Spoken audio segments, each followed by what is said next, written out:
He already had two. That was it. That was just your idea? Just bounce back guys. No, actually, I do have a Kim Kardashian award guy that I look out for is Brandon Aiyuk.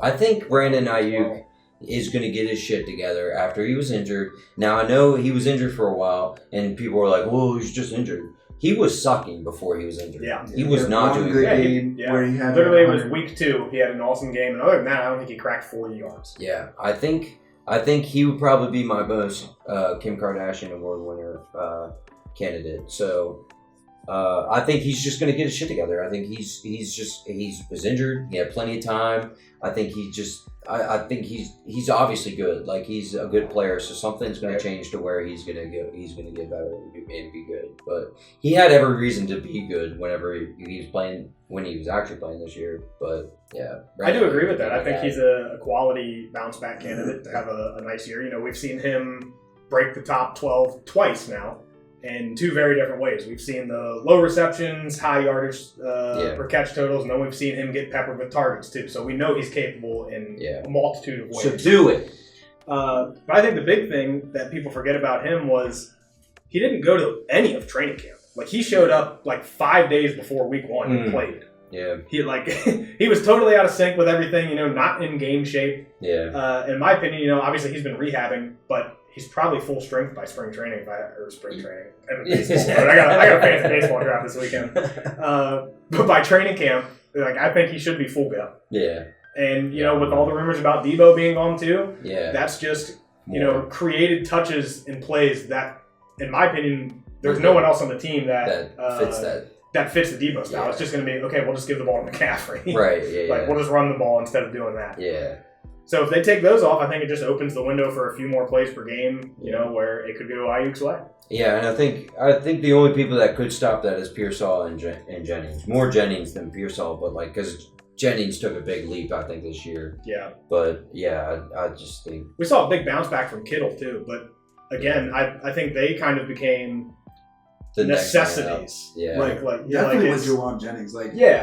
He was not going to be on the field that much. Yeah.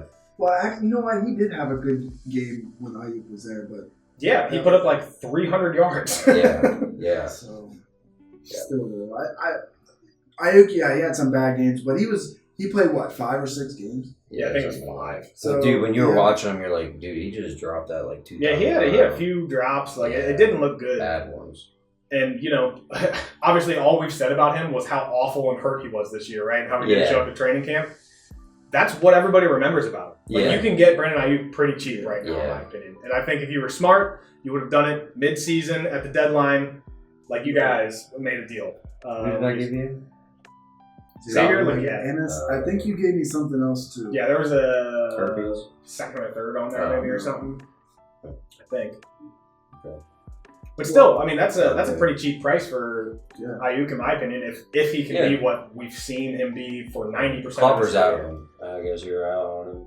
No, I'm not out on him. I actually, almost the exact same time that I traded him to you, I got him in another league. So I was like, it makes sense. I'm going in on this league, going out on this one, Because I was sort of rebuilding in that other league, and I was actually trying to put all your chickens in one basket. How many chickens do you fit in that? I don't have it. I don't think they make a basket. It depends on the basket, but I would say a good 2 or 3 in a normal size basket. That's fair, yeah, I guess. With eggs, I don't know. Are these hens? Is there a rooster involved? Okay, I don't want to interrupt this, but I will. There's Clopper involved. One thing I want to say about Aiyuk is that no training camp. He got injured after 5 games. What would have happened if he kept playing? He very easily could have rehabbed. For sure. I mean, kind of a parallel to that is Mark Andrews. We saw him coming off the leg injury. Didn't get to do any of training camp. People wrote him off as nothing. You need to get Mark Andrews off your roster after 6 or 7 weeks. Yeah. He finished as tight end 5 on the season. That's wild. Sometimes you need to get back in the swing of things.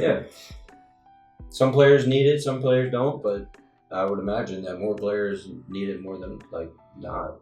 Yeah, I mean, it's easy to think about, when all you've ever done is play football all the time. But then you take, 5 months off of football instead of 3. Yeah. And it's like, I don't know, I'm not quite, in running 9 miles in the next 60 minutes shape. Yeah. Well, not to mention, I feel like maybe Shanahan's offense is a little bit more like... Yeah, I'd imagine it's a little complex. Probably I wouldn't have had a problem with that because he's been in the system for so long. Right. Yeah. They might not have been putting him in the game plan as much because they didn't know if he was going to be playing. Yeah. I don't know. And honestly, I'm just throwing things out there right now. This is same spot here. Just throwing stuff out here. Aiyuk and Shanahan have had a really up and down relationship. Aiyuk flashed hard his rookie year, was awesome as a rookie, and he was used in a lot of those gadget plays that we saw with Debo. And then the next year, he was everybody's favorite breakout candidate, easy crushing, top 15 wide receiver. And throughout camp, all we hear is from Shanahan, Brandon Aiyuk doesn't care about football. He doesn't care about this team. I don't care about Brandon. That's what he said? Basically, I'm talking, they were at each other's throats. Aiyuk in the doghouse for 10 weeks that season. Couldn't even get onto the field in his second season. And then the end of the year hits, and somebody got hurt, and Aiyuk had to play. And Aiyuk put up 4 straight 100-yard games. And it was okay, I guess I have to play. You know what I would consider and that? And he never looked back. But I would consider that bad coaching. Oh, here we go. Bad coaching. Here we go. We're going on Shanahan again. Yep, number 81. He's got a 530 winning percentage. Yeah. I think 530 is a good number. No, it's definitely a good number. I mean, you're top 100 of all NFL coaches. Ever. It's impressive. But it's, like I told you, it's not nearly as high as I would have expected. No, yeah. I definitely think I have rose-colored glasses on from the Garoppolo years. Yeah. I remember they went to one Super Bowl with Garoppolo. But other than that, they must have been pretty rough if he's only at 530 because I don't remember. The first 2 seasons were the opposite of the last 2 seasons before this one, which pretty much cancels those out. Yeah, it's just 500. Then they had a good season, and then another bad season, and then 3 straight good ones, including going to the championship. I think what it is they're never just okay, and so we remember. We just completely forget when they were bad. Yeah. But we remember what 2-3 Super Bowls they've been in. And they're number 1 seed all the time. Yep. It's Mike Tomlin has probably around the same winning percentage, but it's in a totally different way. Because actually, he's got a way higher winning percentage. So. It doesn't really. What is it? He's got it. He's never had a losing season. He's got to be top 10 in winning percentage. Yeah, top 10. Oh yeah. Pull it out. You think it's above 600? Oh yeah. Wow. Yeah.